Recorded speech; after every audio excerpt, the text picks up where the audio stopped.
So we are... Hi, everyone. Okay, so last day of Macbeth.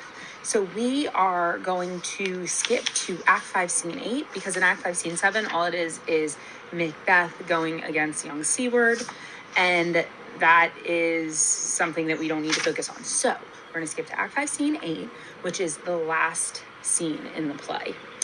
And Macbeth, this is the big fight between Macbeth and Macduff. So Macbeth is walking across the stage, and he says, "Why should I play the Roman fool and die on my own sword? The gashes do better upon them." And then Macduff comes in, and he says, "Turn, hellhound, turn." So he's got like his sword up. And Macbeth turns around, and then Macbeth, this is crazy, he says in line 5, he says, "Oh, my soul's too much charged with blood of thine already." You know what he's talking about there? He's basically saying, look, I already killed your whole family. I don't need to kill you too. Seriously? He says that to him. And then Macduff says, "I have no words. My voice is in my sword. You're bloodier villain than terms can give thee out." They fight. And then just like in any great sword fight, they stop and pause and talk some more. And then Macbeth says, "You know what? I'm not scared of you because no man born of a woman can harm me." So he's referencing the apparition. But Macduff turns around, and you guys all made really good predictions about how this apparition could come true. But Macduff turns around and he says, "Well, let me tell you that I was born from a C-section." So I know that's kind of tricky because, you know, in today's day and age, probably I think half of births are C-sections. But back then, a woman, you have to think about when this took place, and a woman being cut open to give birth was not considered, first of all, a natural birth, obviously, but then also things wouldn't really look good for the mother. So there's different interpretations of this. Some people say that he just means he was born a C-section, so he wasn't naturally born of a woman, and that's how he is going to be the person that makes his apparition come true. And then others, and I kind of tend to lean this way, think that his mother died while being cut open to give birth to Macduff. Hence, he wasn't born from a woman, he was born from a corpse, which was really sad and awful. But that's how they get around this little apparition, and that's how that's going to come true. So Macduff's like, "Well, actually, I was born a C-section." And Macbeth's like, maybe in lines 20 to 23, he's like, "Oh, maybe I shouldn't fight with you then." So, because now I'm a little nervous. Macduff calls him a coward. And then Macbeth says that we are not going to... I'm not going to give in to you. I'm not going to kiss the ground before young Malcolm's feet and be baited. So they leave the stage fighting. Then the curtain would shut. Curtain would open again. Now we have Malcolm, who, remember, is Duncan's firstborn. And they're talking about the war. They're talking about their losses. And they're talking about Macbeth.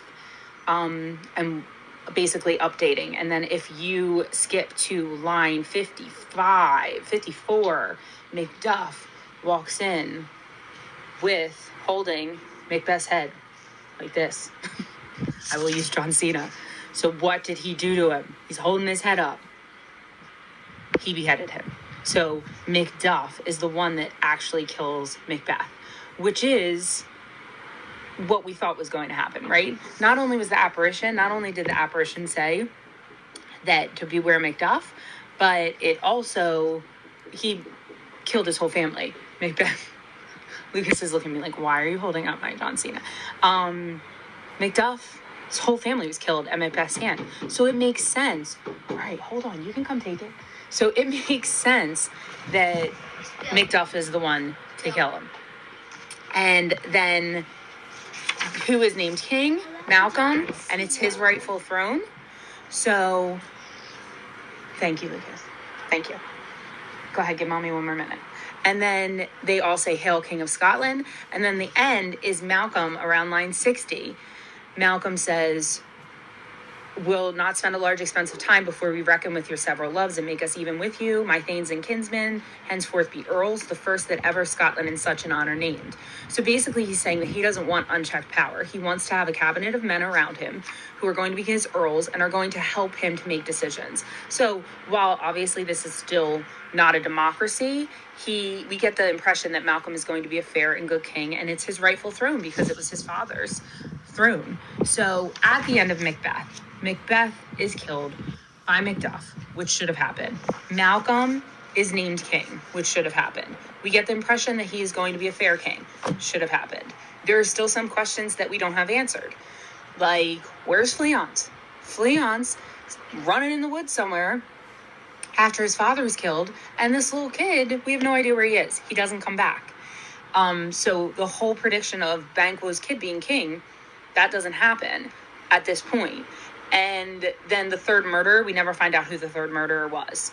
So what I'm going to ask you guys to do is we are going to think about the ending to this, and in your Flipgrid today, you're going to answer the question and relate it to something else in our modern world.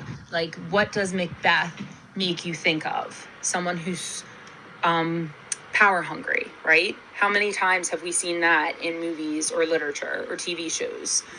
Someone who abuses their power. That's seen a lot.